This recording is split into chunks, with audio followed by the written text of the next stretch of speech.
Goeiemôre, liewe kyker. Welkom by Rustenburg Gemeenskapskerk se erediens vanoggend hierso vanaf Rustenburg. Baie welkom aan elkeen wat vanoggend hierso op YouTube inteken en hierdie boodskap kyk. Soos julle nou al reeds sal weet, is ons al die afgelope paar weke besig met die boodskap of die reeks uit Openbaring. Ons gaan kyk hoofstuk vir hoofstuk na die boek Openbaring en ons sê vir mekaar, wat is dit wat Openbaring vir ons sê? En dan natuurlik, wat kan ons uit Openbaring uitvat vir ons daaglikse lewe, wat ons prakties op ons lewe kan toepas? So kom ons gaan kyk vandag na Openbaring hoofstuk 14 en ek lees vir ons uit die 83 vertaling. Dit is Openbaring hoofstuk 14, die 83 vertaling, en ek begin by vers 1. Toe het ek die lam op Sionsberg sien staan, by hom 144.000 mense met sy naam en sy vaders naam op hulle voorkoppe geskrywe. En ek het 'n geluid uit die hemel uit hoor kom, wat soos die gedruis van 'n groot watermassa en soos die gedreun van 'n swaar donderweer geklink het. Die geluid wat ek gehoor het, was ook soos die van siterspelers wat op hulle siters speel. Hierdie mense sing 'n nuwe lied daar voor die troon en voor die 4 lewende wesens en die ouderlinge. Niemand anders as net hierdie 144.000 mense wat van die aarde af losgekoop is, kon hierdie lied leer nie. Dit is hulle wat hulle nie met vrouens besoedel het nie. Hulle het kuis gebly. Hulle volg die lam waar hy ook al gaan. Hulle is onder die mense uit losgekoop as eerstelinge vir God en vir die lam. Uit hulle mond het daar nooit 'n leuen gekom nie. Hulle is onberispelik. Toe het ek 'n engel hoog in die lug sien vlieg en hy het 'n goeie boodskap gehad wat vir ewig van krag bly. Hy moes dit aan die bewoners van die aarde, aan elke nasie, stam, taal en volk verkondig. En hy het met 'n harde stem uitgeroep: "Vrees God, gee aan hom die eer, want die tyd het aangebreek vir sy oordeel. Aanbid hom wat die hemel en die aarde, die see en die waterbronne gemaak het." 'n tweede engel het agter die eerste een aangevlieg en uitgeroep: Geval het die groot Babylon, wat al die nasies van die dwelmdrank van haar onsedelikheid laat drink het. 'n derde engel het agter die eerste 2 aangevlieg en hard uitgeroep: Wie die dier en sy beeld aanbid en 'n merk op sy voorkop of op sy hand aanvaar, sal van die wyn van God se toorn moet drink. Dit word onverdun in die beker van sy oordeel ingeskink. In die teenwoordigheid van die heilige engele en die lam sal hy met vuur en swaal gepynig word. Die rook van hierdie pyniging styg tot in alle ewigheid op, en hierdie mense het dag en nag geen rus nie. Hulle wat die dier en sy beeld aanbid en die wat die merk van sy naam aanvaar. Hier het die gelowiges volharding nodig, hulle wat die gebooie van God nakom en in Jesus bly glo. Toe het ek 'n stem uit die hemel hoor sê: Skryf op, geseënd is die wat van nou af in die Here sterwe. Ja, sê die Gees, hulle sal rus van hulle arbeid, want alles wat hulle gedoen het, volg hulle. Toe het ek 'n wit wolk gesien. Op die wolk het daar iemand soos die seun van die mens gesit. Hy het 'n goue kroon op sy kop gehad en 'n skerp sekel in sy hand. 'n Engel het uit die tempel uitgekom en hard geroep na hom wat op die wolk sit: Steek u sekel in en oes, want die tyd het gekom om te oes. Die aarde is ryp vir die oes. Hy wat op die wolk sit, het toe sy sekel ingesteek op die aarde en die aarde is afgeoes. Toe het daar 'n ander engel uit die tempel wat in die hemel is uitgekom. Hy het ook 'n skerp sekel gehad. Nog 'n ander engel het van die altaar se kant afgekom. Hy het mag oor vuur gehad en het met 'n harde stem geroep na die engel wat die skerp sekel het en vir hom gesê: Steek jou skerp sekel in. Sny die druiwetrosse van die wingerd op die aarde af, want sy druiwe het ryp geword. Die engel het toe sy sekel op die aarde ingesteek. Hy het die wingerd op die aarde afgeoes en die oes in die groot parskyp van God se toorn gegooi. Die parskyp buitekant die stad is getrap. Uit die parskyp het daar bloed gekom wat tot aan die tooms van die perde geraak het en 1600 kilometer ver gestrek het. Nou ja, weer eens so baie simboliek en simboliese taal en simboliese beelde en syfers wat ons hier in Openbaring kry. En ons het vir mekaar gesê dat Johannes doelbewus vir 2 redes simboliese taal gebruik. Ons weet natuurlik dat ons Here Jesus Christus in die evangelies met gelykenisse praat, sodat die Here God die waarheid agter hierdie gelykenisse aan die wat tot bekering kom in geloof in Jesus Christus aan hulle kan openbaar. En dit is dan net so met die boek Openbaring. Vir die ongelowige op sigself is die boek Openbaring nonsens. Maar vir die gelowige wat die Gees van God het, word hierdie simboliese taal wat alles uit die Ou Testament uitkom aan ons geopenbaar. Daarom kan ons dit vir onsself gaan lees en verstaan wat dit is, wat Openbaring en dan natuurlik ook Openbaring hoofstuk 14 vir ons wil sê. Ons tema vanoggend is die 144.000. Maar hierdie hoofstuk is opgedeel in 'n paar dele. Dit gaan nie net oor die 144.000 nie, alhoewel dit afskop met hierdie spesifieke getal mense. En ons gaan nou vir mekaar sê hoekom dit daai spesifieke getal is en wat se betekenis hou dit vir ons in. En dan net na die 144.000 is daar 3 engele. Die eerste engel kondig vir die heel laaste finale keer die evangelie van Jesus Christus af. En dan natuurlik sal ons sien die tweede engel kondig die val van Babylon, oftewel Babylon die Grote, soos dit elders genoem word, af. En ons gaan nou vir mekaar natuurlik ook sê wat is Babylon simbolies van. En dan die derde engel kondig die groot finale oes van ons Here af. Hoofstuk 14 het alles te doen met die laaste, letterlik heel laaste dae van die mensdom.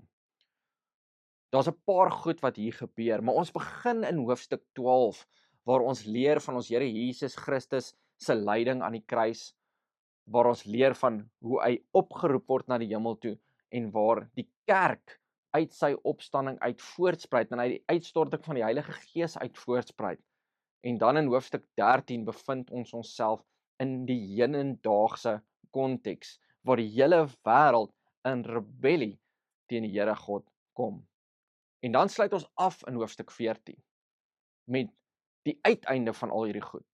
Ons sien wat gaan die laaste beeld van die gelowige wees aan hierdie uiteinde. Hoe gaan die gelowige hierso in die laaste van dae lyk? En dit gaan ons kry by die beeld van die 144.000. Hoe gaan die wêreld lyk? Hoe gaan die verkondiging van die evangelie lyk? En dan natuurlik die oes, die finale oes van die wêreld. Soos ons het hier te doen met die heel laaste, kan mens amper sê, minuut van die geskiedenis van die mensdom en ons Here se raadsplan. Maar goed, kom ons gaan kyk na hierdie 144.000. Ons weet 144.000 is simbolies, want die hele Openbaring is simbolies van aard. As ons vir mekaar sê dat hier 144.000 nie simbolies is nie, dan moet ons eintlik vir mekaar, so sekere kultusse en sektes dit dan ook sê, dat net 144.000 mense hemel toe gaan. Ons weet dit is nie waar nie, want reg deur die woord van die Here leer ons dat daar 'n ontelbare groot menigte gaan wees wat hulle geloof in ons Here Jesus Christus gaan sit en die ewige lewe gaan beerwe. En ons leer dit in Openbaring self. Dit sê natuurlik vir ons die Here God sal homself nie weerspreek nie. So ons kan daaruit aflei dat hierdie 144.000 simbolies van aard is. Maar waarvan is dit simbolies? Dit is baie eenvoudig. 144.000 is 12.000 maal 12.000. Dit is die getal, die simboliese getal van die mense wat in die vorige hoofstukke geseël is met die seël van die lewende God op hulle voorkoppe. Dit is die simboliese getal van die volkome getal gelowiges in die Ou en die Nuwe Testament. Hulle wat tot geloof gekom het, wat sy naam in die boek van die lewe geskryf het, reg deur die eeue. Hier sien ons dat hierdie 144.000 nou eindelik in hulle finale volkome vorm, perfekte vorm, waaroor ons ook gaan praat, hierso saam met Jesus Christus op Sionberg staan. Eintlik wil Johannes vir ons hier sê, daar gaan 'n tyd kom wat die reddingsplan van ons Here Jesus Christus tot sy volheid gaan kom, waar elke persoon wat hulle geloof in Jesus Christus sou sit, dit reeds gedoen het. En dit is wanneer hierdie wêreld wat ons ken, tot sy einde gaan kom. Dit is wat Openbaring hoofstuk 14 ons lees, en dit gee ook vir ons geweldige gerusstelling, dat ons Here Jesus Christus, ons Here God in die hemel, nie sal toelaat dat een enkele persoon verlore gaan nie. Hy gebruik hierdie tyd om almal wat hulle geloof in Jesus Christus te seël met die seël van die lewende God op hulle voorkoppe. Nou hierdie volle getal van gelowiges het 'n paar karaktertrekke, en ons gaan gou vinnig daar kyk, wat sê Openbaring hoofstuk 14 van hierdie karaktertrekke. Ons sien nommer 1, dat 'n nuwe lied vir hulle geleer word. 'n Lied wat vir niemand anders geleer word nie. Nou wat doen mens as jy 'n lied sing vir die Here? Jy aanbid hom, jy bring lof aan hom. En as Johannes vir ons sê dat hierdie menigte, hierdie 144.000 'n nuwe lied geleer word, dan wil hy eintlik vir ons sê dat hierdie gelowiges, waarvan ons almal deel is, 'n spesifieke en korrekte wyse geleer gaan word om die Here te aanbid. Dat hulle in so 'n intieme nabyheid met ons Here God gaan verkeer, dat hulle presies gaan weet hoe om die Here te aanbid. En dan na die tweede karaktertrek sien ons hierso dat hulle rein is. In die eerste eeu voor Christus was volkome reinheid of maagdelike reinheid simbolies van totale perfeksie. En dit is wat Johannes hier vir ons dan ook wil sê, op die heel laaste dag kan mens amper sê, die heel laaste tydstrip, as die gelowige al klaar die ewige lewe beerwe het saam met ons Here Jesus Christus, dan gaan die Here God die gelowige nuut maak. Dit is 'n proses wat begin as ons alreeds tot bekering kom, en ons noem dit heiligmaking. Maar die Here God gaan dit tot sy finale perfeksie bring. Dit lees ons ook in die res van die Nuwe Testament, as Paulus skryf, ek is oortuig daarvan dat hy wat die goeie werk in julle begin het, tot die einde toe sal deurvoer. Met ander woorde, Paulus sê, hy is oortuig daarvan dat die Here God ons wat 'n gelowige is, gaan terugvat na die perfekte geskape vorm van die eerste Adam voor die sondeval, dat ons as gelowiges, elkeen vlekkeloos en sondeloos voor ons Here Jesus en voor ons hemelse Vader gaan staan. Hoe wonderlik sal dit nie wees nie. Hoe wonderlik sal dit nie wees om sonder enige vlek voor die Here God te kan staan nie. En dan natuurlik is daar 'n ander prediker, 'n Amerikaanse prediker wie se naam ek nou vergeet het, wat ook in die verlede gesê het, dat die wonderlikste ding van die ewige lewe vir hom is nie die goue strate nie. Dit is nie eers dat daar nooit hartseer gaan wees nie, maar hy sê die wonderlikste ding van die ewige lewe is dat daar 'n tydstrip gaan kom wat daar geen sonde teenwoordig gaan wees in die gelowige se lewe nie. Liewe kyker, wat 'n wonderlike belofte is dit nie om te weet dat daar 'n tyd gaan kom in elkeen van ons se lewe. In elkeen van ons se lewe. In die hiernamaals, as ons die ewige lewe van die Here Jesus Christus saam met hom beerwe, wat ons sonder sonde, sonder enige vlek voor die Here God sal kan staan. Maar dit is nie die enigste ding wat ons hier leer van hierdie 144.000 nie. Daar leer ons ook heel in die derde plek dat ons sien daar dat hierdie 144.000 die lam volg waar ook al hy gaan. Hierdie is simbolies van totale gehoorsaamheid. Vir die gelowige, liewe kyker, wat die ewige lewe beerwe, wat sy heiligmaking tot sy finale perfeksie deurgevoer is deur ons Here God, is dit op die einde onmoontlik om ongehoorsaam te wees aan sy God, aan sy Skepper. Dit is natuurlik ook 'n wonderlike belofte. En liewe kyker, dit is nie iets wat vir ons beloof is in hiernamaals nie. Dit is iets wat tans alreeds in ons lewe begin. Ons Here, deur die werking van sy Heilige Gees, bewerk alreeds totale gehoorsaamheid in ons lewens.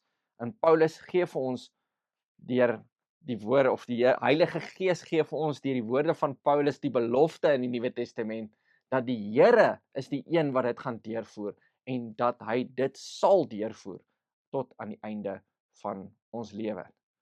Dit is die lewe van die gelowige, om al hoe meer en meer in die beeld van ons Here Jesus Christus gevorm te wees, en al hoe meer en meer in gehoorsaamheid aan hom gelei word. En dan die heel laaste belofte, die heel laaste karaktertrek van die gelowige, sien ons hierso, sê Johannes, hulle is sonder gebrek. Nou, liewe kyker, hierdie sonder gebrek dui natuurlik aan geestelike perfeksie, wat ons deur die bloed van Jesus aan die einde van ons tyd hier op aarde dan sal kry. Maar dit is ook simbolies van liggaamlike gebrek. Met ander woorde, Johannes sê vir ons hier, nie net sal die gelowige in geestelike perfeksie gevorm word deur die Here God en deur die bloed van Jesus nie, maar ons sal ook geen liggaamlike gebrek hê nie. En dit is die finale vorm, die finale posisie van die gelowige voor die Here God, deur die bloed van Jesus Christus, is dat ons in totale gehoorsaamheid aan die wil van God, sonder enige gebrek, voor hom gaan staan. Hoe wonderlik is dit nie om hierdie woorde te kan lees en aan hierdie belofte te kan vashou nie.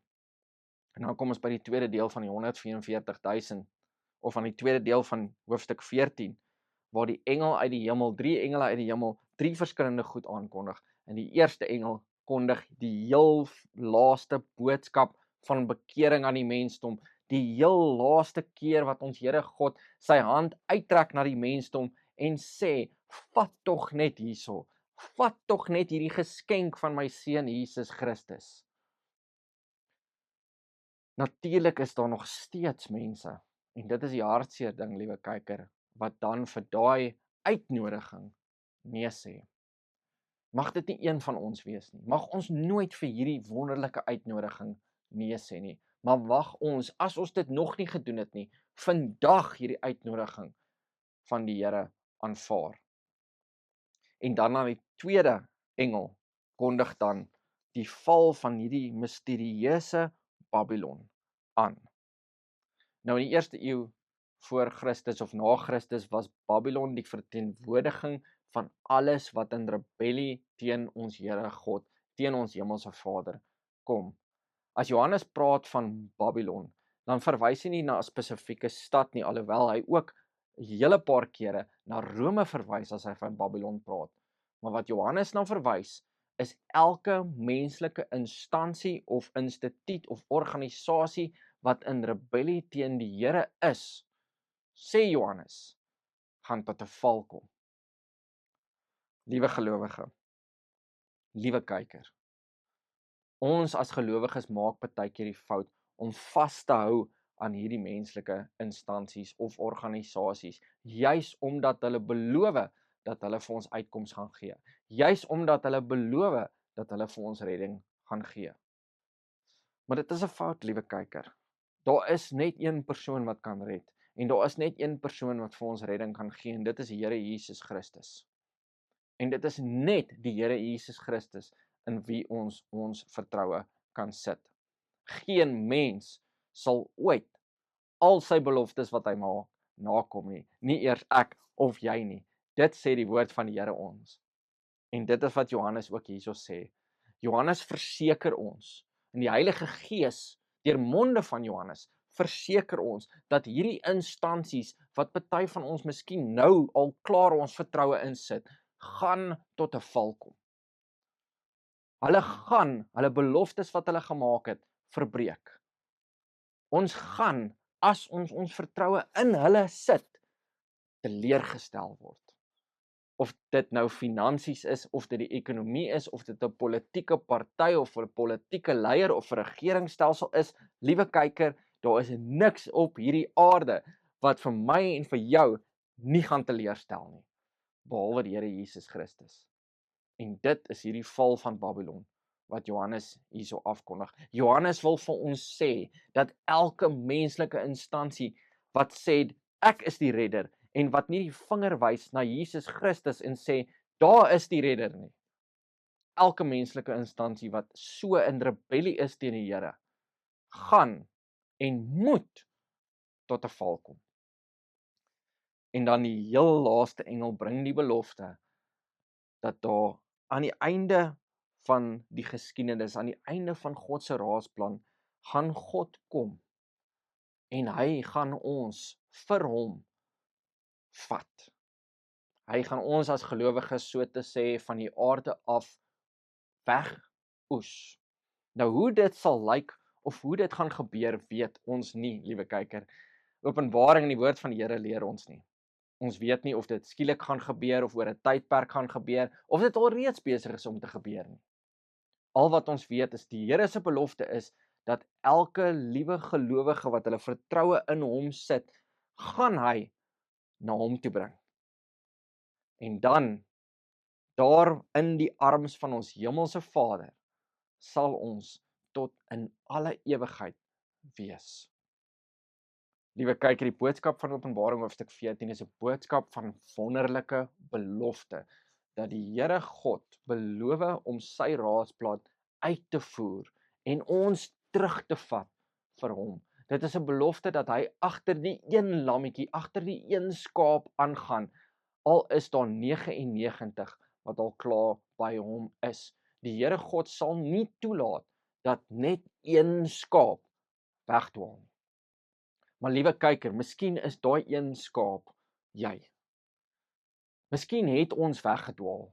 Miskien het ons so bietjie die wêreld lief gekry. Miskien het ons so bietjie ons vertroue in hierdie wêreldse instansies begin sit en vergeet van die een wat ons van ons sondes verlos het. Maar liewe kyker, dit is nooit te laat nie. Dit is nooit te laat om na ons op ons knieë te gaan en om verlossing te smeek en vergifnis van ons sonde nie. En ons hemelse Vader, wat ons Pa is, sal na ons toe hardloop en ons omhels en vir ons nuwe klere gee sonder vlek. My liewe kyker, as jy vanoggend bekommerd is, as jy vanoggend onseker is, maak seker. As jy vanoggend onseker is dat die Here God jou kan vergewe, hy kan en sal jou vergewe. Maak nie saak wat nie. So kom ons gaan na ons Vader wat vir ons lief is, wat vir ons so lief is, dat hy sy seun vir ons gestuur het om vir ons sondes te sterf. Kom ons doen dit voor dit te laat is, sodat ons almal kan deel vorm van hierdie menigte op die berg Sion. Tot volgende keer.